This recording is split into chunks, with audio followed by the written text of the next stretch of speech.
Manatitra ny araba tomboky lasy tomboky vavy tonga soto anatin'izao fampalamba vao izao ary manasana ao am-panajana anaraka ny antsipirin'izany hatramin'ny farany.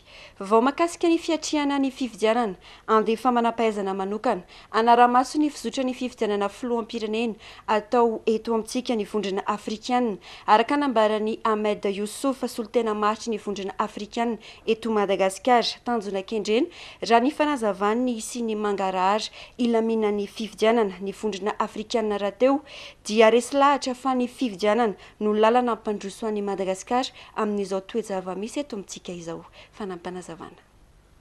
Merci de votre question. Moi, je pense que la CENI fait beaucoup d'efforts pour que les élections puissent se réaliser. Donc, le processus est bien engagé. Je pense que c'est peut-être pas le moment de reprendre, d'ouvrir la liste électorale, comme a dit le président de la CENI. Je pense que tout le monde maintenant, à travers les candidats que nous avons ici, les 36, ou alors leurs représentants, sont déjà bien engagés dans ce processus. Et donc je pense que tous les partenaires peuvent soutenir ce processus pour que les élections puissent avoir lieu le 7 novembre et le 19 décembre. Nous comptons avoir des observateurs. Donc je ne peux pas vous dire le nom parce que moi-même je ne sais pas encore. Mais en tout cas, ce sera une bonne équipe qui va donc appuyer la CENI, mais aussi la société civile. Et nous serons au rendez-vous en tant qu'Union africaine. Et déjà, nous suivons de très près. Sur l'ensemble du territoire, nous allons dispatcher des observateurs sur l'ensemble du territoire, comme bien sûr les autres aussi partenaires qui vont envoyer des observateurs. Donc voilà, nous sommes bien engagés et nous pensons aussi que les délégations vont contribuer pour avoir un climat apaisé, parce que ces élections sont quand même très importantes, mais de sortir de la situation dans laquelle nous nous trouvons, pour que Madagascar puisse avancer vers le développement de Donc nous comptons sur les Malagasy pour avoir un esprit apaisé, aussi accepter les résultats qui sortiront des élections. Voilà, nous comptons sur vous. Famijany amin'izay vaovao makasika ny fifidianana izay hiatrany ho toy ny hetsika fanentanana ny olom-pirenena andray anjara amin'ny fifidianana izay ataony tetika safanoho nisy ny fampiofanana tanora maro avy amina fikambanana samihafa tetsy Ambatonakanga fiara-miasa amin'ny RFC na ny rencontre du film court miompana indrindra amin'ny fanatontosana horonan-tsary fohy moa izany fampiofanan'izany ary tanjona ny avitanana horonan-tsary fohy miisa 5 e manentana ny tanora fa indrindra ny vehivavy andray anjara amin'izany fifidianana izany. Randrianjafy no mitatitra ny antsipiriany. Ho fampandraisana anjara an'ireo ankizy sy tanora amin'ny fanentanana ny olom-pirenena andray anjara feno amin'ny fifidianana. Nisy ny fampiofana izay nikarakarain'ny tetikasa fanoho sy ny RFC na ny rencontre du film court tetsy Ambatonakanga. Miompana indrindra amin'ny famokarana horonan-tsary fohy moa izany fampiofana izany ary tanora maro avy amina fikambana samihafa no nositraka izany. Tanjona ny amokarana horonan-tsary fohy miisa 5 anentanana ny olom-pirenena andray anjara amin'ny fifidianana raha ny fanazavana. Fanaovana an'ilay tanora zany no ezahana tanora avy any amin'ny tontolo samihafa mihitsy zany.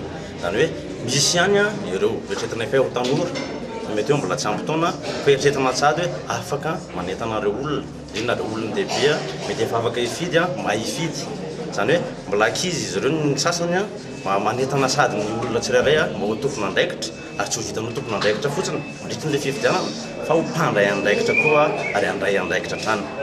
Dia ireo ankizy ireo ihany koa sy ireo tanora ireo zany mizaraina vondrona araka ny lazaina teo aloha ihany ka ireo vondrona tsirairay ireo dia hamokatra sarimihetsika zany hoe court-métrage io zany ary izay noentina ihany koa manentana ireo tanora indrindra ireo vehivavy fa indrindra koa ny olom-pirenena rehetra mba ho tompona andraikitra sy manay andraikitra araka ny teneniko teo dia tsy mifanalavitra amin'izay ihany hoe mba ho mpanentana ihany koa mandritra ny fifidianana ary ihany koa hanao an'ilay vote responsable nataontsika tompona andraikitra amin'ny fifidianana sy mivato arotsaka ary farany dia mba ho andray anjara koa zany ny pirenena izay voentana amin'ny alalan'io film court-métrage io any amin'ny observation na tsika hoe fanaraha-maso ny fifidianana. Isan'ny tsy liana amin'ny fandraisana anjara amin'ny fifidianana ireo avy any amin'ny faritra ivo noho ny tsy fahatsapan'izy ireo ny mahazava-dehibe izany. Tsara hoy ireo mpiofana ny fisian'ny hetsika tahaka izao ahafahana manentana azy ireo fa indrindra amina resaka horonan-tsary izay mahaliana sy mahasarika olona maro. No an'ilay olona any ambany tanàna tsy maharisika ny zareo andeha hifidy zany a, tsy ampy fanentanana aloha voalohany indrindra, tsy ampy fanentanana ry zareo.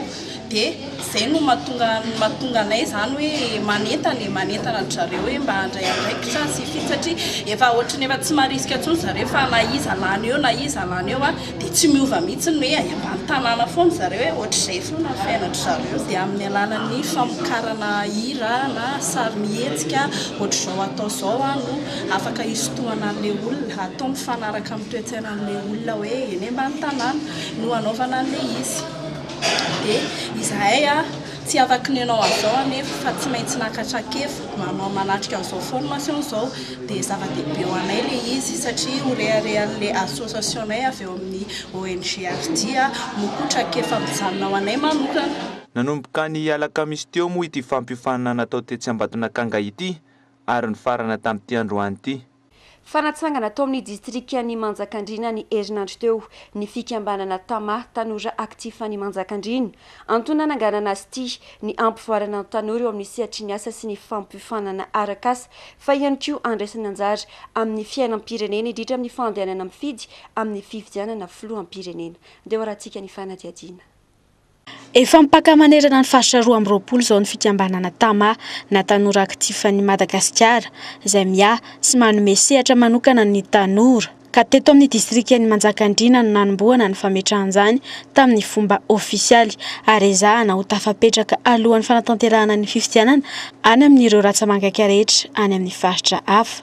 Ny sehatry ny famoronana azy, ny fitadiavana azy, ny fanofanana hiatrika ny resaka ara-panatanjahantena, ny sosialy sy ny sehatra hafa no isan'ny fototra ny asan'ny fikambanana entina mampandroso ny Madagasikara araka ny fanazavan'ny filohany. Nandritra ity fotoana ity ihany koa moa nanentana ny fikambanana ireo tanora makasika indrindra ny fiomanana amin'ny fifidianana ary nampiseho sahady ny fahavononana izy ireo. Araka ny mahatanorana dia tsy miamboadidy ary raharam-pirenena ny fifidianana dia izay olo-pirenena dia mandray anjara mavitrika izahay amin'ny fanentanana ny ankizy ny tanora mitovy aminay mba hijery hoe olona ohatrany ahoana no metrika tokony hitantana ny firenena amin'ny zao fifidianana ho avy zao ary manabe ny tanora ohatranay koa izay hoe ahoana ny tokony atao ny kolotsaina hoentina hiatrika fifidianana fa tsy hoe sanatria kory hoe kolotsaina vola na sanatria ny vava fa mba kolotsaina hoe amin'ny mahatanora zay dia mba fampandrosoana tokoa no jerena hoe anahoana ny asa vitan'ilay olona dia zavatra zany tokony hojeren'ny tanora namana amin'izao fifidianana ho avy izao. Tamin'ity fotoana ity nandraisana ny etaetan'ireo tanora nisy ny fanomezana vahaolana avy hatrany avy tamin'ny fikambanana Tama. Vaovao ny fampianarana kosa indray nanomboka androany ny adina ara-panatanjahantena baccalauréat ho an'ny eto Antananarivo renivohitra sy ny manodidina nizotra tampilaminan ny fanatanteran'izany ho an'ny tetsy amin'ny kianjabeny Mahamasina na dia teo aza ny olana samihafa toy ny fahatarana sy ny tsy fahatongavana ireo mpianatra vitsivitsy. Fanampanazavana. Nizotra araka ny tokony ho izy ny fanatanterahana ny adina ara-panatanjahantena baccalauréat tamin'ity andro voalohany ity ho an'ny tetsy amin'ny kianjabeny Mahamasina. Misy hatrany koa nefa ireo olana samihafa toy ny fahatarana sy ny tsy fahatongavana ireo mpiadina vitsivitsy ho an'ny ivitoeram-pampianarana na ny centre Girabe Arvelo na tratra Valoarivo ireo mpiadina nanatanteraka izany adina ara-panatanjahantena izany ary 10 kosa ireo mpanadina. Misotro ny fanadinana moa izany tamin'ity androany ity araka amin'ny taratasy fampetsona tamin'ny ankizy dia tonga androany zany ny ankizy nizotra ara-dalàna aloha amin'ny ankapobeny tsy dia nisy loatra ny zavatra nanahirana ny indro kely fotsiny na dia ao ary ny fampetsona dia mbola misy ihany ny ankizy mbola tsy tonga dia tanina zany ny ankizy mba haka mba naja tsara ny fotoana izay efa nomena azy ireny. Zay zany ny mampiavaka kely ny fanadinana ara-panatanjahantena zany raha ohatra ianao nisy olana zany tsy nampahanao tamin'ny fotoana tokony nanadinana olana misy fanamarinana ara-dalàna dia mbola entanina zany na mbola tafiditra ao anatin'le daty izay tokony nanadinana dia mandalo aty amin'ny centre ianao miaraka amin'ny taratasy fanamarinana zany hoe ny anazavany anazy zany jerevo tsara ny ao anaty taratasy fiantsona raha amin'ny fito dia tokony tonga ianao amin'ny fito sasany dia tokony tonga ianao amin'ny fito sasany ny daty a raha ohatra ka raisika androany hoe alatsinainy a 27 aogostra dia tokony tonga ianao amin'iny ora iny fa tsy hoe maheno resadresaksika hoe mbola azo anadinana hono manomboka hatramin'izao a dia ho tonga ianao tsy misy tsisy fanamarinana dia izay le tsy azonay horaisina mihitsy zany zany hoe raha marary ianao zany a dia maka certificat médical raha nisy zavatra tsy nahafahanao ianao zany obstacle tapoka dia mitondra izay fanamarinana izay. Mizara roa miavaka ny fandaram-potoana amin'ny ity fanadinana ity, ny tapany maraina manomboka amin'ny 7 ora sy ny amin'ny 7 ora sasany, ny tapany hariva kosa manomboka amin'ny 2 ora tolakandro. Ratsaivina nanomboka androany 17 ny volana aogostra ary farana ny 7 ny volana septambra ho avy izao ny adina ara-panatanjahantena amin'ny fanadinam-panjakana baccalauréat ho an'ny eto Antananarivo. Na dia efa ao anatin'ny fanatanterahana ny fanadinana ara-panatanjahantena azy ny mpianatra analabaka amin'izao fotoana izao mbola maro amin'izy ireo indrindra ireo candidat libre hanao izany fanadinan'izany ety amin'ny kianjabe ny Mahamasina no tsy mbola naka ny taratasy fiantsona manao antso amin'ireo mpiadana araka izany ny tompon'andraikitra ho tonga aka izany taratasy fiantsona izany ahafahan'izy ireo manao ny fanadinana araka ny tokony ho izy sy ampilaminana fanampanazavana. Ny fanentanana petrakay zany ho an'ireo ankizy mbola tsy nandray ny convocation indrindra ireo candidat libre zany dia mba manantona tia Mahamasina ianareo tsy any amin'ny Rabeary Velontsony zany fa tia Mahamasina maka ny taratasy fiantsona ho an'ny firaisana fahaefatra fa 5 zany izay mbola be dia be izy ato raha tsy misy eo amin'ny 50 eo dia entana ihany koa tsika mety tsy voasoratra na taratasy ihany ianao manao natation ho an'izay option manao natation zany lomano dia amin'ny voalohany volana septambra izao any amin'ny ANS AP-Flo dia mba entana zany tsika mba anantony eny amin'ny 7 ora tsy diso misy ny fiantsonanarana sy fanamarinana ny taratasy efa dossier efa nomanina taty aminay zany. Eo amin'izay vaovao ny fampianarana izay hatrany ilamina ny fanatanterahana ny fanadinam-panjakana BEPC izay atao afa-kerinandro raha ny toe-java-misy ankehitriny nanapa-kevitra ny verina anao ny asany indrindra amin'ny fanomanana sy ny fitsarana izany ireo mpampianatra ny tokona tetsy amin'ny tokotanibe ny ministera ny fanabeazam-pirenena Tompitiana Sara. Ny faran'ny herinandro teo nanao fanambarana ny amin'ny verenany anao ny asany ireo mpampianatra ny tokana tetsy amin'ny ministeran'ny fanabeazam-pirenena andray anjara feno amin'ny fanatanterahana ny fanadinam-panjakana BEPC amin'ny farim-piadidim-pampianarana iasany avy izy ireo everina hisotra ampilaminana araka izany ity fanadinam-panjakana izay ho atao afaka herinandro ity. Ao anatin'ny tion-dalana farany amerenana ireo lesona mbola tsy hay tsara ireo mpianatra amin'izao fotoana izao Ratsaivina taorian'ny fiaton'ny fampianarana ny volana mesijiona teo dia efa saika niverina namonjy ny sekoly avokoa ireo mpianatra tamin'ny sekolim-panjakana teto amintsika. Vaovao ny fampandrosoana nahazo trano lehibe ireo mpikatroka sy mpitiany taranja-panatanjahantena atotondry ao amin'ny faritra Matsatra Ambondry omaly no nitokanana izany fotodrafitrasa izany tonga ny tokan'izany tany an-toerana ny Flo Erajonarymampianina erandrianatenena. Ity no fotodrafitrasa voalohany natokana ho an'ny taranja-panatanjahantena atotondry ao Fianaratsoa. Isan'ny fotodrafitrasa tena ilain'ny tanora hoy ny filoham-pirenena nandritra ny fotoam-pitokanana izany omaly. Fa nasongadiny Flo Erajonarymampianina nandritra ity fotoana ity ihany koa fa mizotra miadana ny asa fanarenana ny firenena ary tompona andraikitra avokoa ny vahoaka tsirairay fa tsy tokony hijanona ho mpanakihana fotsiny ihany. Fantatra ny zavatra manjony malagasy, fantatra ny fahoriana mazony malagasy, fa fahoriana efa atao anatin'ny 10 taona no tsy maintsy sitranintsika. Misy manositosikanao, aza izay vitanao, ao anatin'ny 2 volana, ao anatin'ny 2 taona, ao anatin'ny 2 taona.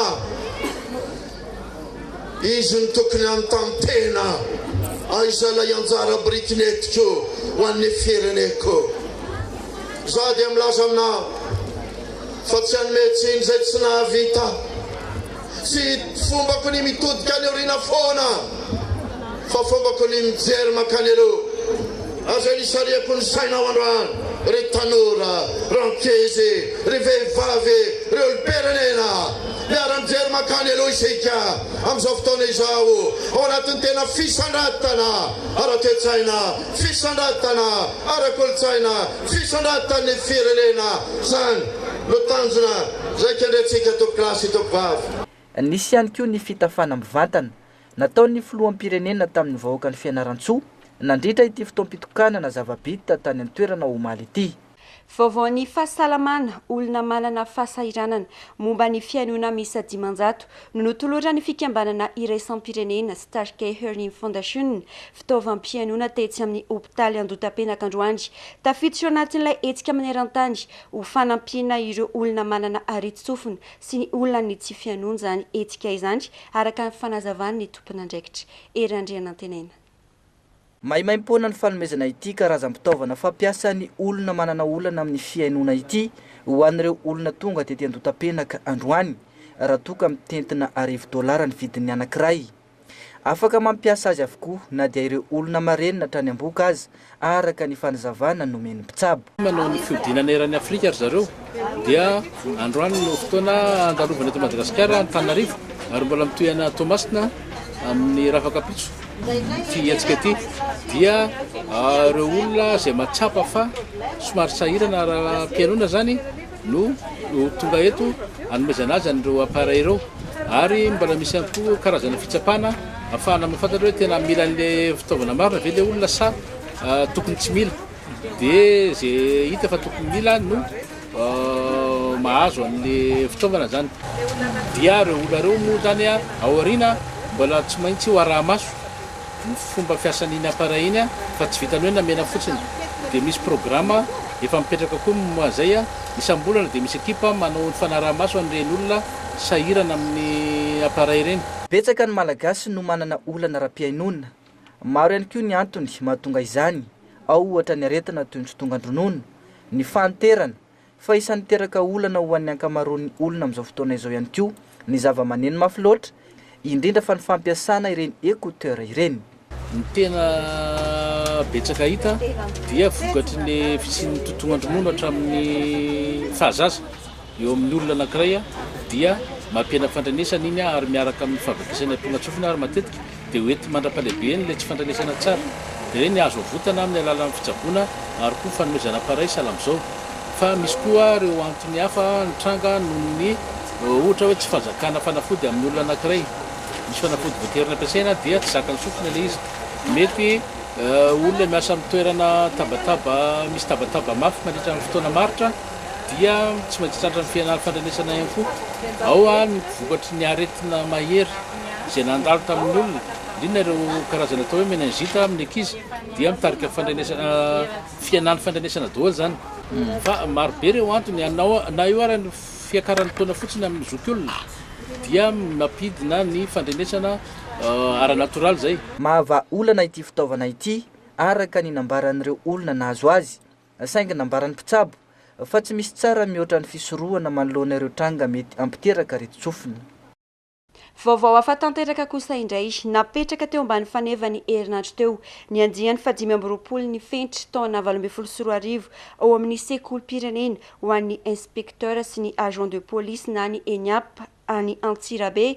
Izany fotoana izany no manamarika ny fanombohana ofisialy ny taom-piofanana taorian'ny fiofanana fototra Ankabobendry izay nahasitra 27 andro. Fanadiadiana.